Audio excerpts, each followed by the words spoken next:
Since the beginning of recorded history, the human race has been at war. First with members of their own family, then their fellow countrymen, and finally nations at large. Yet perhaps the starting ground for all these conflicts lays somewhere deeper, within the very character of the human condition, in the dark, untouchable crevices of the human heart. It is said that the first iniquity of free will began even before the maiden pilgrimage from the embryo, preceding the very creation of the earth itself, in the forelife of souls in the heavenly realms. The dawn of warfare, some believe, was initiated by a fallen angel whose trespass against God was pride. In ancient Babylonia, in an age so long ago that the exact millennium remains in question, the Tower of Babel began construction. It was to be the single greatest achievement of the human race. A tower so tall that its summit would reach the heavens, and by it prove to the world that their race was superior. It would be God's irony that it would never be finished. Time passed, nations fell, a machine age emerged, and once again the ingenuity of the species which held dominion over all others unveiled what was at the time the most monumental accomplishment ever imagined, the largest machine yet constructed. An automation so mammoth and so revered, even before its first demonstration, that its only befitting name was Titanic. On April 10th, 1912, it set sail. It was boasted to be the ship that God himself could not sink. It would be God's irony that the very element that was meant to keep it afloat would cause it to sink. Water, frozen water, in the form of an iceberg. Not even one voyage did it complete.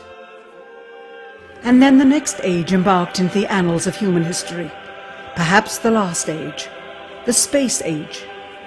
Competition for victor was unparalleled. Powerful nations spent billions in unabashed rivalry to outdo the other. The Soviet Union launched the first orbiting satellite, the first animal, the first man. They had logged 500% more hours in space than the United States. And in June of 1969, they launched an unmanned probe to the moon to retrieve the first soil sample from another world, just 1 month before Apollo 11. That's how close the race was.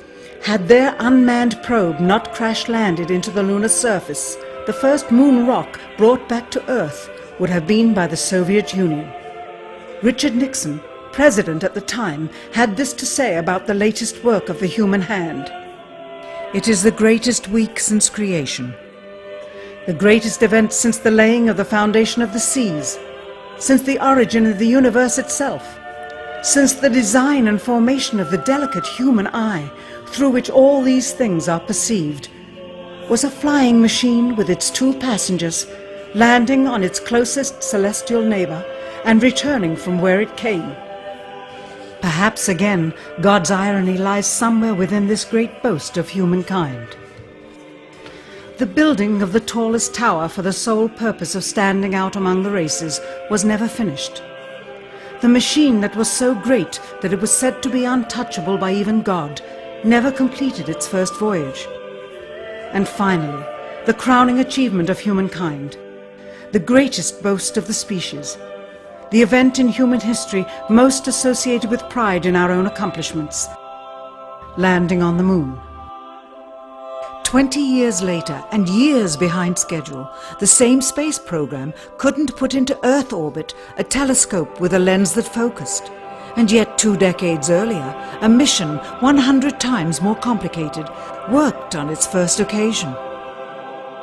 With close scrutiny of the motives of the zealous Nixon administration, a critical examination of the entirely government-controlled press coverage, and newly discovered footage of the crew of Apollo 11 staging part of their mission, we wish to detail what may come to be the greatest government conspiracy of all time. A funny thing happened on the way to the moon.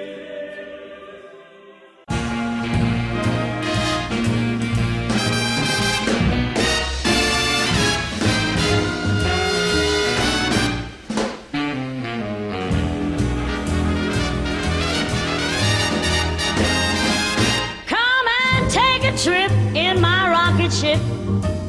We'll have a lovely afternoon, kiss the world goodbye, and away we'll fly. Destination moon.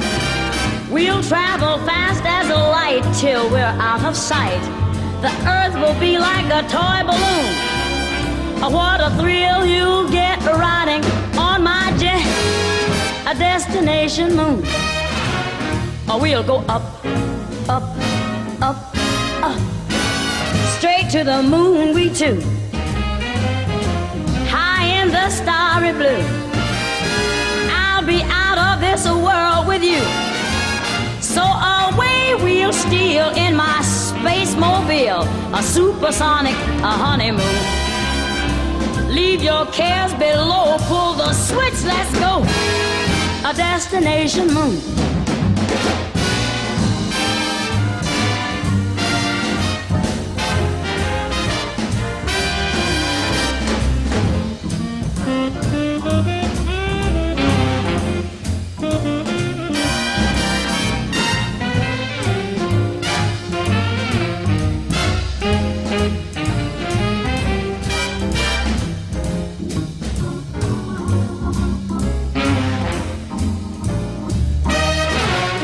We'll go up, up, up, up, straight to the moon we're two.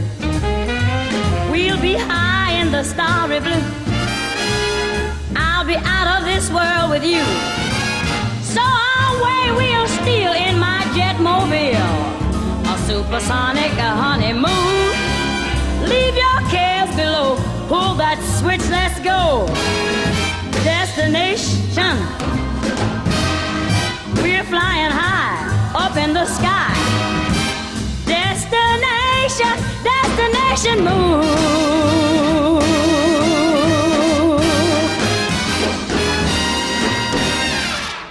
Dr. von Braun, how would you say we stand in relation to the Russians, and do you think we can ever catch up?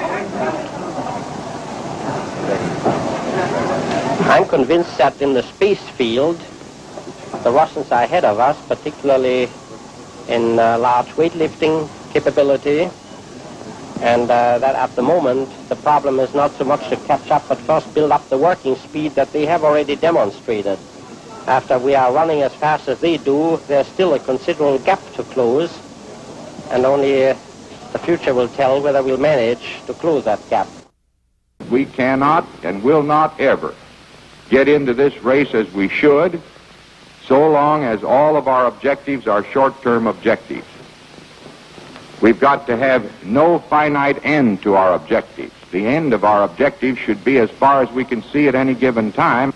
But right now, we need a 10 to 12-year program that has as its ultimate goal the manned domination of space. And if we don't, we're going to be in trouble.